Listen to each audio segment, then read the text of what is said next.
No. Bass to the bone. No. Bass. No. Bass to the bone. No. Bass. Bass. Bass to the bone. Alright. We missed well, I did for sure, the gravesite memorial this morning. And I'm way over here at the carnival thing. I missed the gravesite memorial this morning. So, we're heading there now. And it's gonna taking me, Spore, my best friend, C-Dub, and real fans. Heading over to the memorial, but on the way, I'm gonna see if I can find Shoestring's tags. This is for you, Shoestring, today. So rest in power, Shoestring. Love you. We're gonna get your picture of your tags and get a picture of your headstone. So stay tuned. Alright, first up, get to the boxcar. Alright, I'm gonna see if I can find Shoestring tag in the boxcar. Hey, I'm gonna be out there. Alright. See if I can find his tag somewhere. And looking on the outside, I don't see it on the outside. See if I can try to find his tag somewhere on the inside. Alright, looking for Shoestring. Oh, there's one of my tags right there.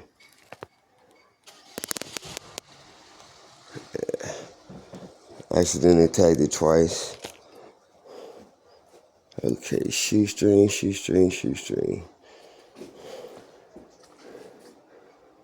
And there's my other one. I only got those two. Those got the updated dates. Shoestring. This one's for you, Shoestring. Yeah, we hung out in here, me and Shoestring. But he really wasn't too much like staying inside the boxcar. He liked to take walks. So, like, he'd come in here for a short period of time, hang out. Then we'd just kind of like walk the tracks and go for a walk or do something. So he stayed here too long. Wow, I can't find his tag. I'll find it. It's somewhere in here. There's the door. Okay. So far, I don't see it. And he's pretty tall, so I imagine it'll be up some.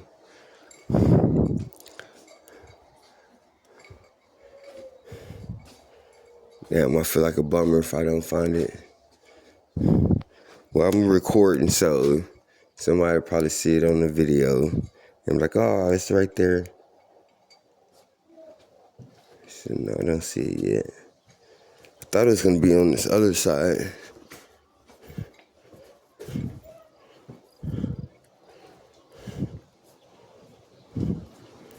Alright, yeah, I don't see it yet. Shoestring's tag. This is the side I thought it was going to be on. Somewhere over here somewhere.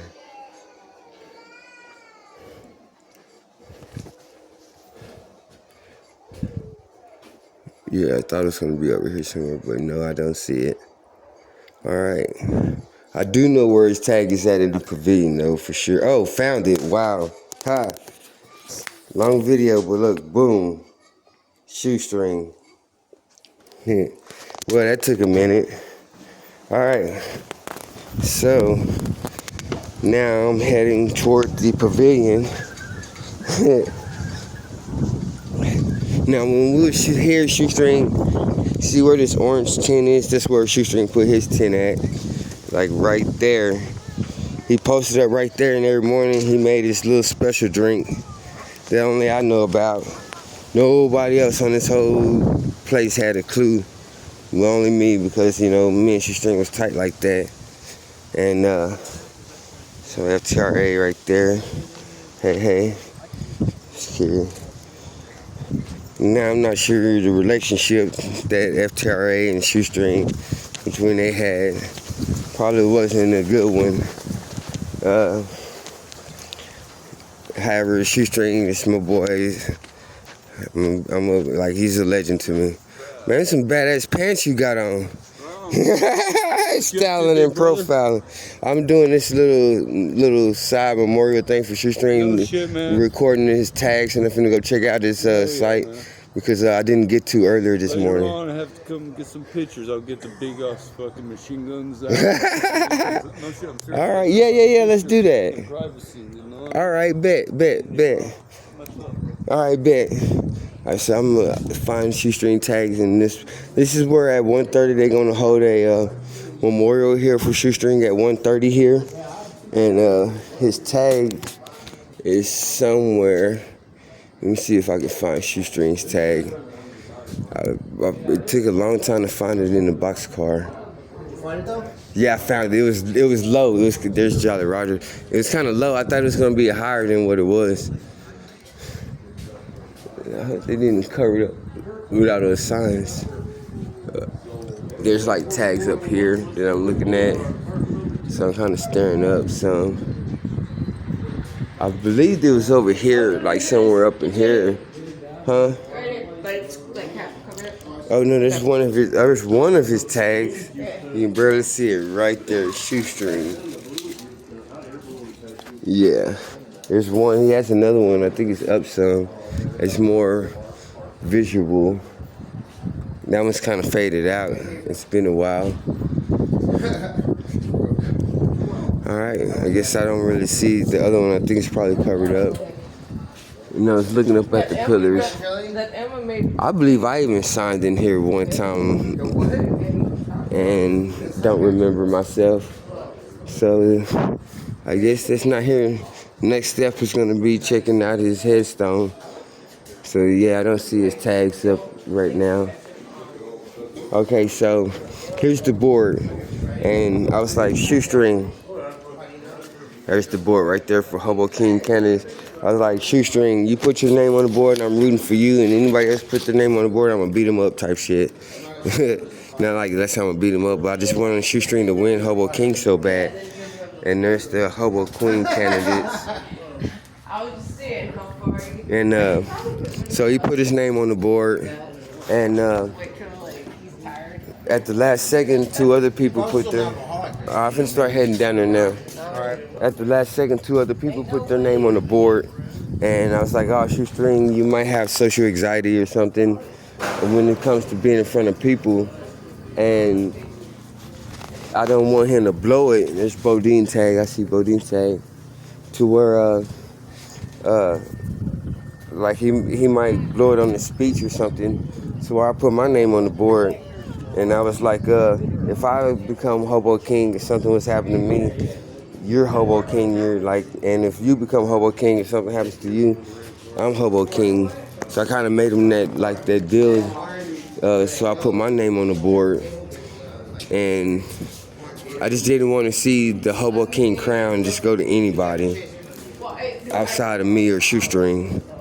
So yeah, I put my name on the board, and yeah, I feel like I kind of stole it from him in a matter of sense, because if I didn't put my name on the board, he probably would have won. But yeah, not a guarantee from his speech, because he's not a type of person to speak in front of a bunch of people like that. So next step is great, his headstone. All right.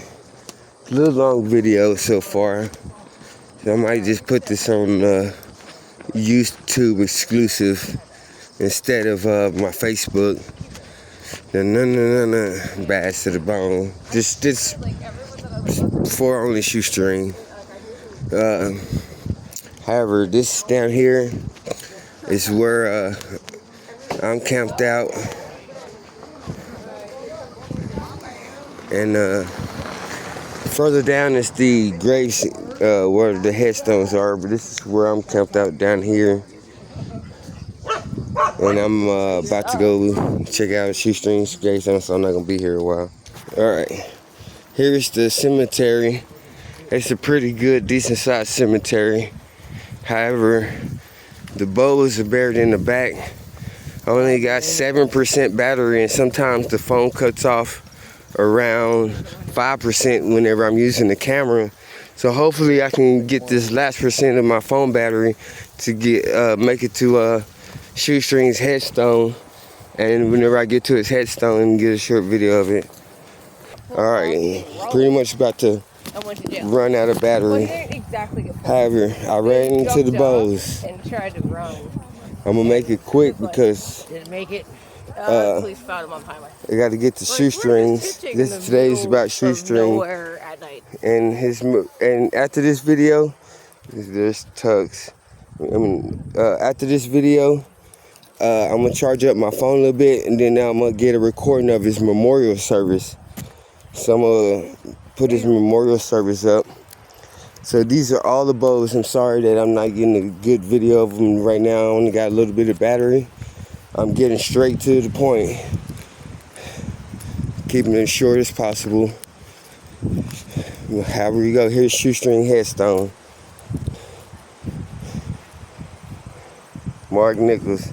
Cause the story behind this headstone, I was with Mark Nichols and we left Tennessee, was heading up to Maryland, and he's born in July. And I asked Shoestring, I said, hey, Shoestring, where you want to go when you die? And he said he want to travel. I'm like, what you mean by that? He said all the fallen hobo kings and queens, he want to ride trains with them. And he want to be buried in Britt, next to the former hobo kings and queens. And I'm like, Shoestring, I mean, out of like all the things I heard, that's unique to hear. You want to be buried in Britt, and you want to ride freight trains with all the former hobo kings and queens when you die. So I'm like, fair enough. Well, Shoestring, it looks like you got your wish, bro. You are buried next to the hobo kings and queens.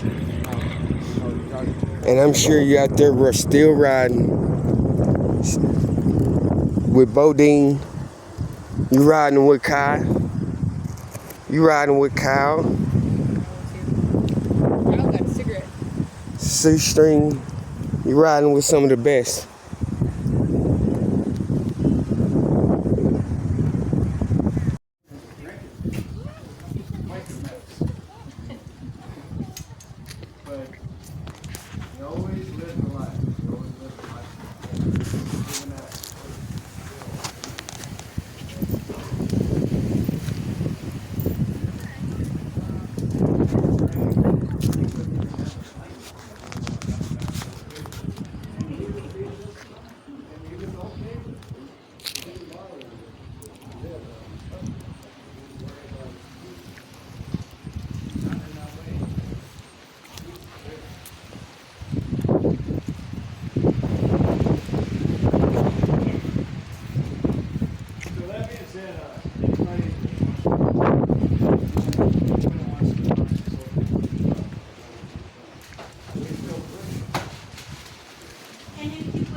Shoestring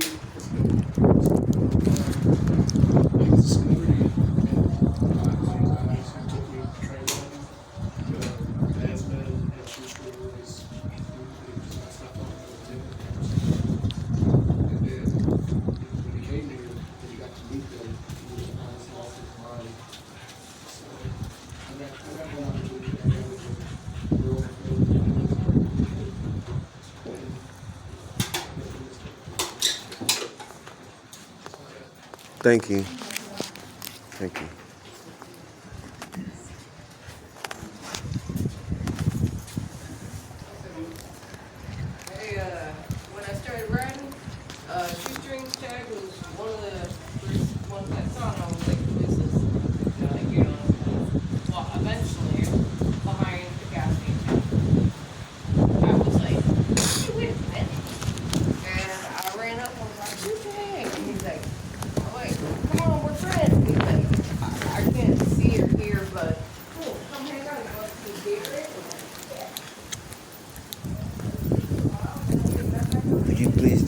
favor and hold this for me and record whenever I speak.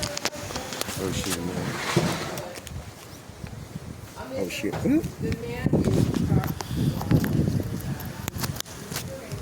We're still recording. Alright.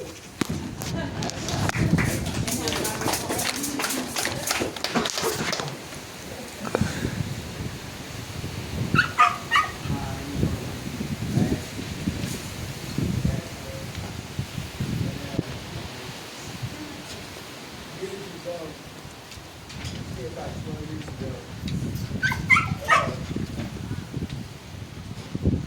I joined this group, and it's called Crew Change Info for Riders. I didn't know much about this group 12 years ago, and this is back when I was riding real hard. I said, you know, I just want to flex on everybody, and like, just ride, like train after train after train, posted in this group. And this so like, just I had an ego back then. So I'm riding trains and posting in the group. So the dude hit me up. He said, hey, I've been watching you because I ain't never seen nobody ride like you before. He said, I need to meet you. Wherever you are, I need to meet you. I'm like, sure, man, whatever. He said, well, maybe it's Shreveport, Louisiana. I think I was probably somewhere in Washington or somewhere West Coast. I get all the way to Shreveport and I meet this elder guy, like I called him an old man at the time. And he said, hey, man, like, you're gonna be something one day. Like, so I'm going like, what is about you? I need to keep counting the trains. I want you to post YouTube videos. Whatever you got to do. And I'm like, nah, I'm not gonna do all that. Just like this year, so I was like, whatever. Like, I'm doing the wrong. Like, who the hell is you? Who are you? Like, to tell me like what's up. And like, why you looking at me? I'm like wondering, like you fascinated about me or some shit, like, whatever. And he's like, yeah, if you start YouTube, you're gonna be famous one day. He's like, I'm doing it. He's like, I'm like, if you do it with me or anything, he said that'd be cool. So I was like, fine, I keep counting my trains and I'm gonna keep posting in your group, your crew train group. It was me, we got in Shoestring, which is the old man I'm talking about, the one who won this meeting, and a guy named John Burns. So I'm just posting on my rides in this crew train group. We have a crew train group. And so I'm keeping count, keeping track. Over the years, we met and hung out, and I know he didn't really want to meet and be around a bunch of people like that, because as time went on, he had so much people constantly approaching him. Oh, shoestring this, shoestring that. He couldn't hardly go anywhere without shoestring, shoestring. So when I'm around, I used to tell people, hey, back up, give him some space, like let him breathe, you know, almost in a way like he doesn't mind like having a camera being on the phone, being by himself, and not having so much pressure on him. Not having to like right now, this would be hard for Shoestring to do. If people wouldn't realize that there's so many people in front of him, so many eyes looking at him, he would probably, you know, have a little anxiety. So where I was the guy that when I was around him, I would tell people, hey, give him some space, let him like this and that. He appreciated that out of me. And we rode a few trains together. One thing that I remember most, I was a spiritualist at a point in time.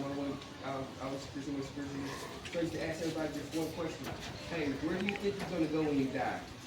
And so, like, you're going to go heaven, hell, this way, that way. Like, are you, which way, where are you going to go? My friend was sitting out there and he's standing outside the store, and his answer just shocked me. He said, I want to ride trains when I die. I'm like, man, waste my time. I said, yeah, now, like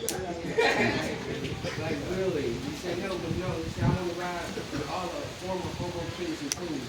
He said, I want the way we started naming some of the like tough and different stuff like that. He said, I want to ride with all like almost the way with those who rode before him, and he just want to travel with like all across America, just talking about them. So like, to me, it was kind of lame at the time when he was telling me this. And he said, I want to be buried in Britt. So I'm like, you route freight trains now. Like, you do anything you want. Anything you want, you just want to ride trains. I was like, fine, it's like, just keep riding trains. And sure enough, he's down there in Britt. They swear and I bet you money, he's riding trains with all of us. Like, he got his wish.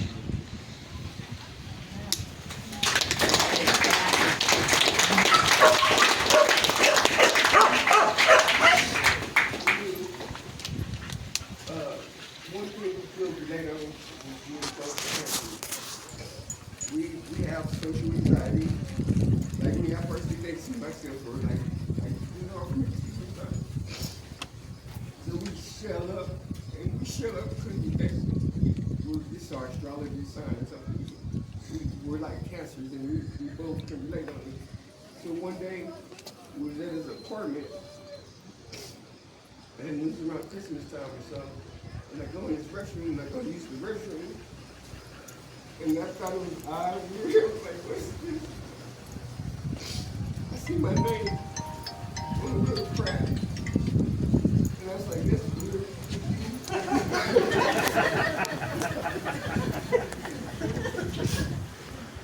I had to question the guy. I was like, man.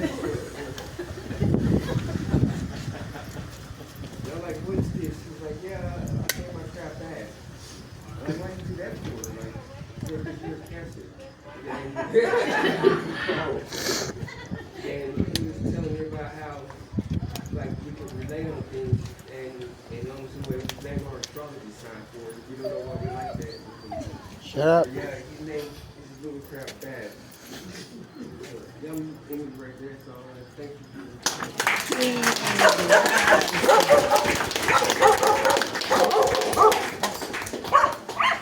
I'd like to say something about the sitting over here because I'm about to get up there, but I'll be loud because that's just my nature. So Mark was a personal friend. I met him in like 2012. He was already done business. This was a poppy seed thing. My husband is Ron Woods. He was a train rider. And Mark lived with us in Alaska, and then we moved to Ogden, Utah. And then after His friend Hobo had died, and he was really grieved over that. And he contacted me in Dutch and said, I'd just like to do a little memorial by the railroad tracks here at my house. We were almost in Colorado at the time, And so we spun right around and drove like straight through, I think, to, where was he? Yeah, and so we went down there, he was there waiting for us, and we went up to his little apartment. He loved showing his apartment off and all of his collectibles. But that night, we went down to the railroad track, and Dutch built a fire, and Shoestring and Dutch and I, just the three of us, memorialized Hobo. We had some chicken, we remembered things about him, talked about rail riding and how much it meant to all of us. And it was just a special moment with Shoestring. It showed us how much he really cared for his friend and what kind of lengths he would go to memorialize him.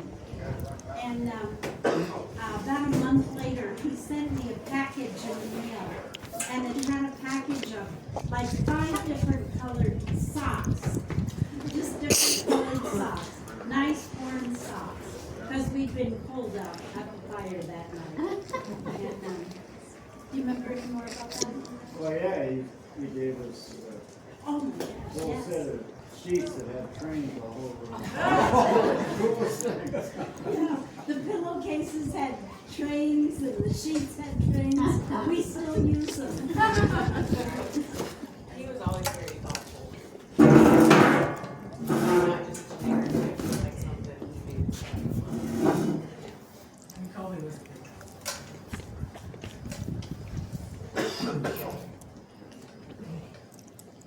I would be curious to hear from the sisters what it was like growing up with him. We got a lot of stuff. We did. I was born, well, it's a long story, but my mom had the boys, and then she adopted me. I was actually adopted before I was born. And Shoestring was 9, and our brother Ross was 13. So they're quite a bit older than us. She kind of had 2 sets. Yeah, and then Jessie, she had Jessie like 2.5 years later. And so they were a lot older. Ross graduated when I was like in kindergarten. so we were really closer to Mark Shoestring than we were our oldest brother because, well, not only that, but he was more fun too. Like, we got in trouble a lot.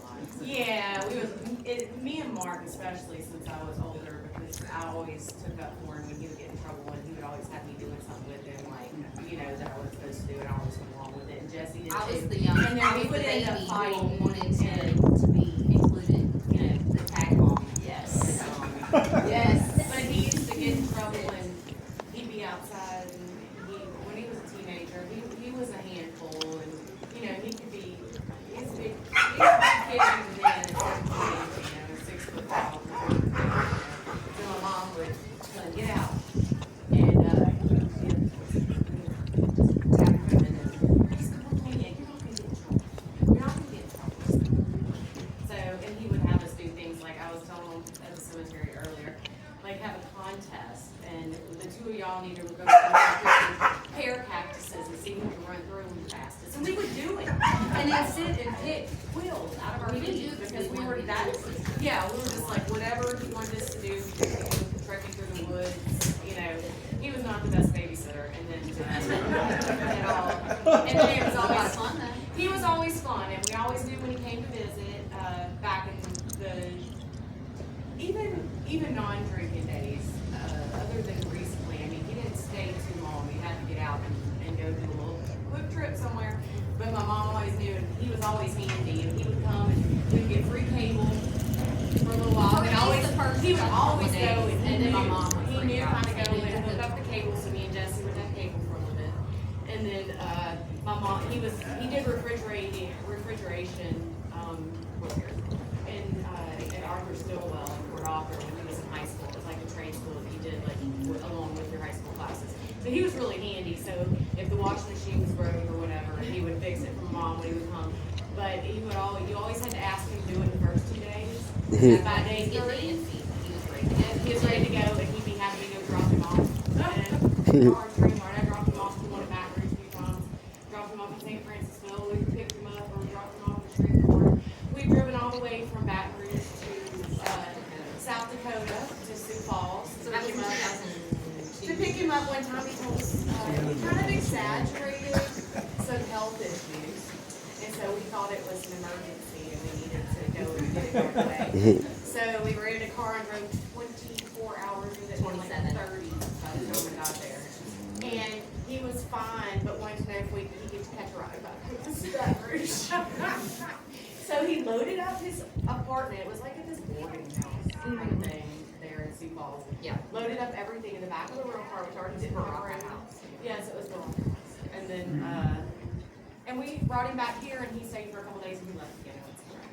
So he said he was going to come and stay with me for a But you while. could tell But he didn't when he stay. got the He itch might have that- stayed a week, and he was gone. He didn't stay.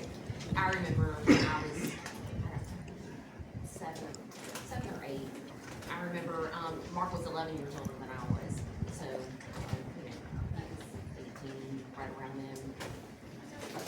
And I remember that he was about to leave, and we knew he was going to go on a trip, and he just broke my heart. And I got on my bike, and I was started, pedaling as fast as I could go, because we just didn't think he was coming back soon at all.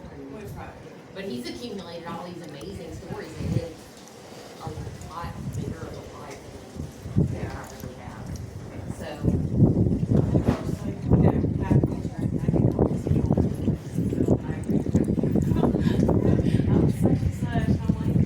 I'll always. or you have a collect call. Oh my God, I always worried about him. So I'd be like, oh my God, are you okay? Where are you at? But he really, the last, 10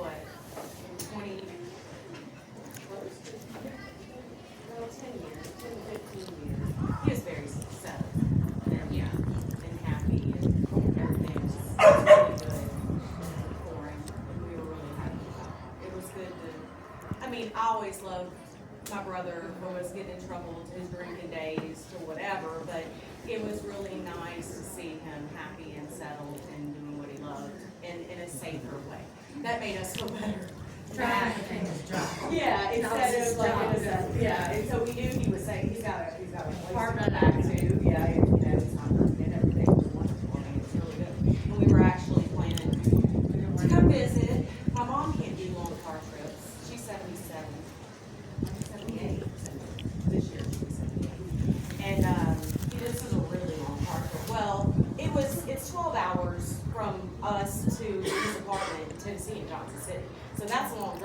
we were planning to do it. She's like, I think I can do it, you know, if we just maybe drive half, stay overnight, and drive the other half. I was really excited. He sent me pictures and left me voice messages about things we could do. Larry could drive us around, and we can go look at the flea market, and we can go, you can mine for diamonds, there's caves we can go to, and so he was really excited. And sadly, we did get to go and see his place and visit. It just wasn't under the circumstances that we were planning, but it was a beautiful place, and he had it decorated beautifully, and he was like very proud of his stuff, and we were very proud of him. That's awesome. Thank you. No. And I know. I was gonna ask that too. I'm kind of scared of getting in trouble. I've always kind of been I mean, not when I was a kid, but as a teenager, I was kind of one, I didn't do anything I wasn't supposed to really. So it kind of always scared me, but now in my 40s, I feel confident. That's awesome. Like I told him several years ago, and every once in a while, like, you know, say, hey, how things, oh, I'm just ready to, I'm gonna quit. We're gonna laugh and get you know, I just know that He's probably ashamed. I know, but I was like, the clothes I could just do it from one stop to the next. But as long as I had like, I'm gonna be honest, as long as I had a hotel or somewhere to stay. Yes. I'm a camping person. I'm really scared of spiders, and so I don't like camping, so I'm terrified of spiders. There'd be a snake in my skin after that, but that's fine. So I'm not a big camping person. Oh God. He used to do stuff like, he loves shoestring potatoes, and I know that's not how he thinks his name, but it's always kind of funny because you know the cans of them you get from the supermarket. Well, one day he came up to Pavilion, Arkansas, and it was, they had some, You mind their spiders weren't holding this for me? I'm about to sign the book. I call it a drunken spider. I don't know what it was. Black and weird. It was so like, if I must know, it was like, it probably was a tarantula. I don't know. I was terrified. But he used to like come to me and say, hey Mary, look at this, and like put the can the shoestring maybe in my face, and there was a big old spider. And you know, I was pretty sure that was funny. I was like so great.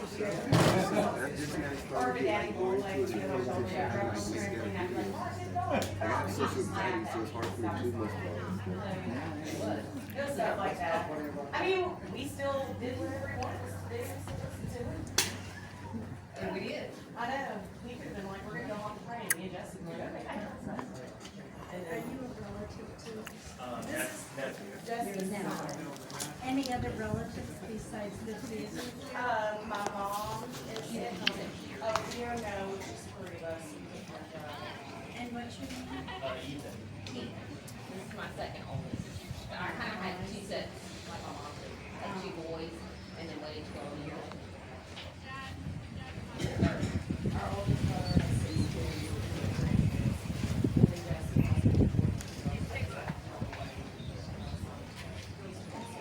They're all around there. Well, thanks for sharing that. He was so cute. I've seen the pictures that you sent in your family, and it's just so nice to hear that part of his life. My mom's always great.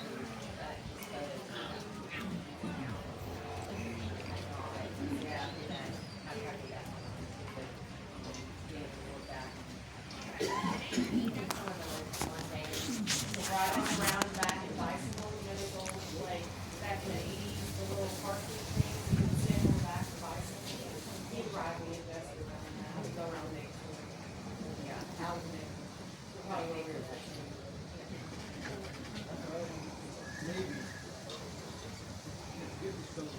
Anybody else have any shoestring stories? I got one more showed up here. From all across the country. Do you guys always wear shoestring hats or? No, we actually just, we had, well, these are. Those are his. That's what I thought. That's our his. Well, I don't have an actual shoestring story, but it's always been an inspiration. I do semi shoestring writing. I'm not a hobo, but I'm a trained writer. big difference. But I always appreciated his knowledge for one thing, but he did everything the right way. And we would chat back and forth with comments once in a while, but I always thought that our path was fine. You know, I ride often enough, and I know he's out a lot. But sooner or later, we're gonna go Overland Route or somewhere, Cheyenne, whatever, I'm gonna see him. And it's one of those stupid things you do that I should come down to contact with him, and I just regret never being able to tell him face to face. Hey, thanks for all knowledge, entertainment, and just the quality person that you came from. I use terrible language, you know, in his videos. I don't think I've ever heard it swear. Really, you know, even as a teenager, I don't really remember, and as a young adult, I mean, other than maybe going into that, he really wasn't. Too sorry for you guys' loss. I feel the same. I mean, he would always stop in and see us when he was passing through, like he's in country street corner, and Daniel, stop. stop by Over my here. park and stay a couple days. Sorry, bud. Listen. And I know earlier the lifestyle made it straightforward. I know, I think we had to have the but I wish we could have had more time, but you know, that was what he loved to do, and so it wasn't a stationary position really, so. It's a strange thing. You see out on the road, you know, I can't speak for everybody, but you're exhausted, you're tired, like, damn, I'm done right. Yes. I'm going home. I can't wait to be home. You get home and it's like 3 or 4 days later. I gotta get out.